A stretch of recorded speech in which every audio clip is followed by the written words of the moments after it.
ಸ್ನೇಹಿತರೆ, ನಮ್ಮ ಭಾರತದ ರಕ್ಷಣಾ ಬೆಳವಣಿಗೆಗಳ ಪ್ರತಿಯೊಂದು ಸುದ್ದಿಯೂ ನಿಮಗೆ ತಲುಪಬೇಕೆಂಬುದು ನಮ್ಮ ಉದ್ದೇಶ. ನಿಮ್ಮ ಒಂದು ಸಬ್ಸ್ಕ್ರೈಬ್ ನಮಗೆ ದೊಡ್ಡ ಪ್ರೋತ್ಸಾಹ. ದಯವಿಟ್ಟು ಸಬ್ಸ್ಕ್ರೈಬ್ ಮಾಡುವುದರ ಮೂಲಕ ಪ್ರೋತ್ಸಾಹ ನೀಡಿ ಎಂದು ನಿಮ್ಮಲ್ಲಿ ಕೇಳಿಕೊಳ್ಳುತ್ತೇವೆ. ನಮಸ್ಕಾರ ಗೆಳೆಯರೇ, ದೇಶ ಪ್ರೇಮಿಗಳೇ, ನಮ್ಮ ಕನ್ನಡ ಡಿಫೆನ್ಸ್ ನ್ಯೂಸ್ ಯೂಟ್ಯೂಬ್ ಚಾನಲ್ಗೆ ಸ್ವಾಗತ ನಿಮಗೆ.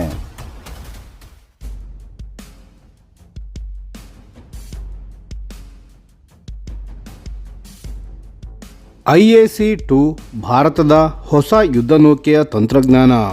ನಮಸ್ಕಾರ ಸ್ನೇಹಿತರೆ, ಇವತ್ತು ನಾವು ಮಾತನಾಡೋದು ಭಾರತದ ನೌಕಾಪಡೆಯ ಒಂದು ತುಂಬ ಮಹತ್ವದ ನಿರ್ಧಾರದ ಬಗ್ಗೆ. ಅದೇನಪ್ಪ ಅಂದರೆ, ಭಾರತ ಇನ್ನೊಂದು ಏರ್ಕ್ರಾಫ್ಟ್ ಕ್ಯಾರಿಯರ್ ಕಟ್ಟೋಕೆ ಹೊರಟಿದೆ. ಅದೊಂದು ಸಂಪೂರ್ಣ ಹೊಸ ಯೋಚನೆಯ ಆಧಾರದ ಮೇಲೆ. ಮೊದಲು ಒಂದು ಹಿನ್ನೆಲೆಯನ್ನು ನೋಡೋಣ ಬನ್ನಿ.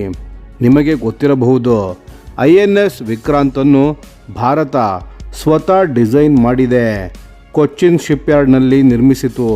ಅದೊಂದು ದೊಡ್ಡ ಸಾಧನೆ. ಆದರೆ ಈಗ ಪ್ರಶ್ನೆ ಏನಪ್ಪ ಅಂದರೆ, ಮುಂದಿನ ಕ್ಯಾರಿಯರ್ ಹೇಗಿರಬೇಕು? ಇದಕ್ಕೆ ನೌಕಾಪಡೆ ಒಂದು ಸ್ಪಷ್ಟ ಉತ್ತರವನ್ನು ಕೊಟ್ಟಿದೆ. IAC-2 ಎಂದರೇನು? IAC-2 ಅಂದರೆ ಇಂಡಿಜಿನಸ್ ಏರ್ಕ್ರಾಫ್ಟ್ ಕ್ಯಾರಿಯರ್ 2. ಅಂದರೆ ಭಾರತ ತಾನೇ ತಯಾರಿಸುವ ಎರಡನೇ ವಿಮಾನವಾಹಕ ಹಡಗು. 2026ರಲ್ಲಿ ಸರ್ಕಾರ ಇದಕ್ಕೆ ಅಧಿಕೃತ ಅನುಮತಿ ಕೊಡಬಹುದು ಅನ್ನೋ ಸೂಚನೆ ಇದೆ. ಮೊದಲು ಒಂದು ಐಡಿಯಾ ಬಂತು. ಅದೇ ರೀತಿ 65,000 ಟನ್ನಿನ ಒಂದು ಬೃಹತ್ ಸೂಪರ್ ಕ್ಯಾರಿಯರ್ ಕಟ್ಟೋಣ ಅಂತ. ಆದರೆ ಆ ಐಡಿಯಾ ಈಗ ಬದಲಾಗಿದೆ. ಹಾಗಾದರೆ ಏನು ಬದಲಾಯಿತು? ನಿಮಗೆ ಸ್ಪಷ್ಟವಾಗಿ ಹೇಳ್ತೇನೆ. ಭಾರತದ ನೌಕಾಪಡೆ ಈಗ ಗಾತ್ರಕ್ಕಿಂತ ಸ್ಮಾರ್ಟ್ನೆಸ್ ಮುಖ್ಯ ಅನ್ನೋ ತತ್ವವನ್ನು ಅನುಸರಿಸುತ್ತಿದೆ. ಒಂದು ದೊಡ್ಡ ಹಡಗಿಗಿಂತ ಡ್ರೋನ್ ತಂತ್ರಜ್ಞಾನ ಬಳಸಿ ಒಂದು ಹೈಬ್ರಿಡ್ ಏವಿಯೇಷನ್ ಪ್ಲ್ಯಾಟ್ಫಾರ್ಮ್ ಕಟ್ಟೋ ಯೋಜನೆ ಈಗ ಮುಂದುವರೆದಿದೆ. ಅಂದರೆ ಈ ಹಡಗಿನಲ್ಲಿ ಯೋಧರು ಓಡಿಸುವ ಜೆಟ್ ವಿಮಾನಗಳ ಜೊತೆಗೆ ಡ್ರೋನ್ಗಳ ಒಂದು ಇಡೀ ಪಡೆನೇ ಇದರಲ್ಲಿ ಇರುತ್ತದೆ. ಡ್ರೋನ್ ಸ್ವಾರ್ಮ್ ಅಂದರೇನು? ಒಂದು ಹಿಂಡು ಜೇನುನೊಣ ಒಟ್ಟಿಗೆ ದಾಳಿ ಮಾಡಿದಾಗ ಎಷ್ಟು ಅಪಾಯಕಾರಿ ಆಗುತ್ತೆ ಅಲ್ವಾ? ಅದೇ ರೀತಿ ಡ್ರೋನ್ ಸ್ವಾರ್ಮ್ ಅಂದರೆ ಒಟ್ಟಿಗೆ 10-100 ಡ್ರೋನ್ಗಳನ್ನು ಒಂದೇ ಸಾರಿ ದಾಳಿಗೆ ಕಳಿಸೋದು. ಇದನ್ನು ತಡೆಯೋದು ಯಾವ ಶತ್ರುವಿಗೂ ತುಂಬ ಕಷ್ಟ. ಈ IAC-2 ಹಡಗಿನ ಫ್ಲೈಟ್ ಡೆಕ್ಕನ್ನೇ ಈ ಡ್ರೋನ್ಗಳ ಟೇಕ್ ಆಫ್ ಮತ್ತು ಲ್ಯಾಂಡಿಂಗ್ಗೆ ತಕ್ಕಂತೆ ಮಾರ್ಪಡಿಸಲಾಗ್ತಿದೆ. ಅಭಿಮನ್ಯು ಡ್ರೋನ್ ಭಾರತದ ಸ್ವಂತ ರಹಸ್ಯ ಅಸ್ತ್ರ. ಇದರಲ್ಲಿ ಅತ್ಯಂತ ಮುಖ್ಯವಾದ ಅಂಶ ಅಂದರೆ ಅಭಿಮನ್ಯು ಡ್ರೋನ್. ಇದನ್ನು ಬೆಂಗಳೂರಿನ new space research and technologies company ಅಭಿವೃದ್ಧಿಪಡಿಸ್ತಿದೆ. ಇದೊಂದು jet powered stealth unmanned aircraft. ಅಂದರೆ ರೆಡಾರ್ಗೆ ಸಿಗದೆ ಹಾಗೆ ಹಾರೋ ಶಕ್ತಿ ಇರೋ ಒಂದು ಡ್ರೋನ್ ಯೋಧ. ಇದನ್ನು NCCAV ಕಾರ್ಯಕ್ರಮದ ಅಡಿಯಲ್ಲಿ ತಯಾರಿಸುತ್ತಿದ್ದಾರೆ. NCCAV ಅಂದರೆ naval collaborative combat air vehicle. ಈ ಅಭಿಮನ್ಯು ಡ್ರೋನ್ MiG-29K ಮತ್ತು ಮುಂದೆ ಬರಲಿರುವ ರಫೇಲ್ M ಯುದ್ಧ ವಿಮಾನಗಳ ಜೊತೆ ಹಾರುತ್ತೆ. ಒಂದು ಲಾಯಲ್ ವಿಂಗ್ಮ್ಯಾನ್ ಥರ. ಅಂದರೆ ನಂಬಿಗಸ್ತ ಸಹಯೋಧ ಅನ್ನೋ ಪರಿಕಲ್ಪನೆ. ಪೈಲಟ್ ಇರೋ ಜೆಟ್ ಒಂದು ಕಡೆ ದಾಳಿ ಮಾಡ್ತಿದ್ರೆ ಅಭಿಮನ್ಯು ಡ್ರೋನ್ ಅದರ ಜೊತೆ ಇದ್ದು ಬೇಕಾದ ಸಹಾಯ ಮಾಡುತ್ತೆ, ರಕ್ಷಣೆ ಕೊಡುತ್ತದೆ ಮತ್ತು ಅಗತ್ಯ ಬಿದ್ದರೆ ಪ್ರತ್ಯೇಕ ದಾಳಿ ಸಹ ಮಾಡುತ್ತದೆ. ಈ ಹಡಗು ಒಂದು ಕಮಾಂಡ್ ಹಬ್ ಥರ ಕೆಲಸ ಮಾಡುತ್ತದೆ. ಇದೆಲ್ಲ ಒಂದು ದೊಡ್ಡ ವಿಷನ್ನ ಭಾಗ.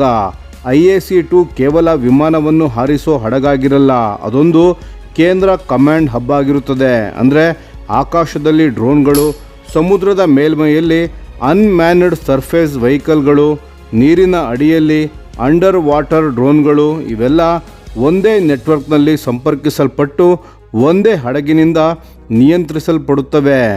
ಇದನ್ನು ಮ್ಯಾರಿಟೈಮ್ ಬ್ಯಾಟಲ್ ನೆಟ್ವರ್ಕ್ ಅಂತಾರೆ. ಹಿಂದೆ ಶಕ್ತಿ ಅಂದರೆ ಎಷ್ಟು ದೊಡ್ಡ ಹಡಗು, ಎಷ್ಟು ಜೆಟ್ ವಿಮಾನ ಅಂತಿದ್ರು. ಈಗ ಶಕ್ತಿ ಅಂದರೆ ಎಷ್ಟು ಸ್ಮಾರ್ಟಾಗಿ ಮಾಹಿತಿ ಸಂಗ್ರಹಿಸುತ್ತೆ, ಎಷ್ಟು ವೇಗವಾಗಿ ನಿರ್ಧಾರ ತಗೋತೀರಾ ಮತ್ತು ಎಷ್ಟು ಹರಡಿ ದಾಳಿ ಮಾಡುತ್ತದೆ. ಹಾಗಾದರೆ 65,000 ಟನ್ ಸೂಪರ್ ಕ್ಯಾರಿಯರ್ ಐಡಿಯಾ ಯಾಕೆ ಬಿಟ್ಟರು? ಅದು ತಪ್ಪು ಐಡಿಯಾ ಆಗಿರಲಿಲ್ಲ ಸ್ನೇಹಿತರೆ.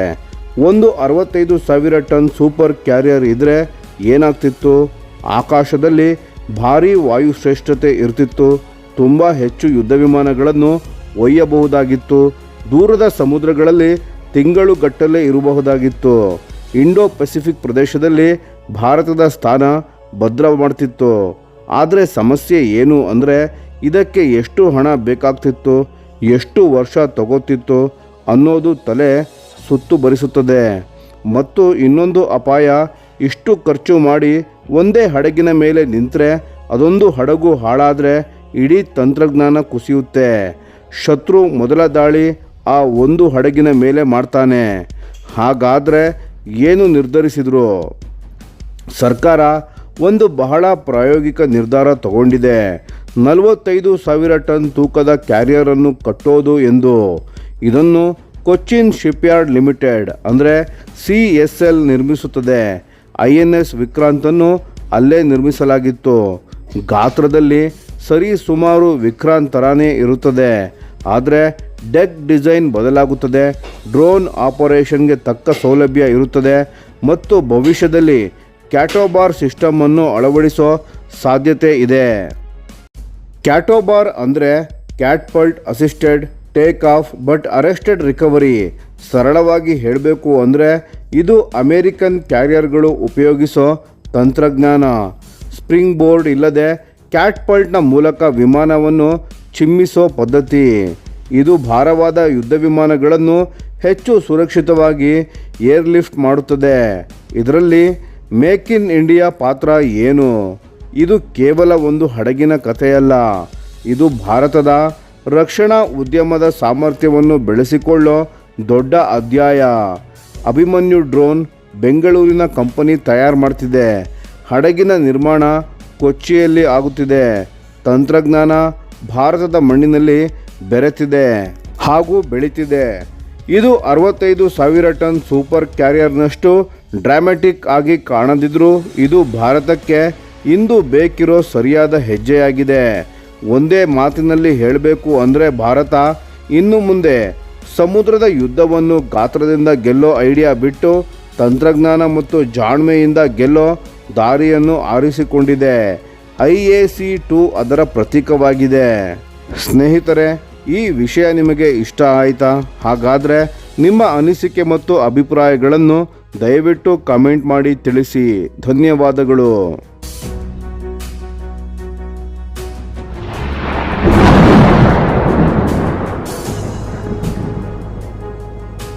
ಈ ವಿಡಿಯೋ ನಿಮಗೆ ಇಷ್ಟವಾಗಿದ್ದರೆ ಲೈಕ್ ಮಾಡಿ ಮತ್ತು ನಮ್ಮ ಚಾನೆಲನ್ನು ಸಬ್ಸ್ಕ್ರೈಬ್ ಮಾಡಿ ಹಾಗೂ ಬೆಲ್ ಐಕಾನ್ ಒತ್ತಿ.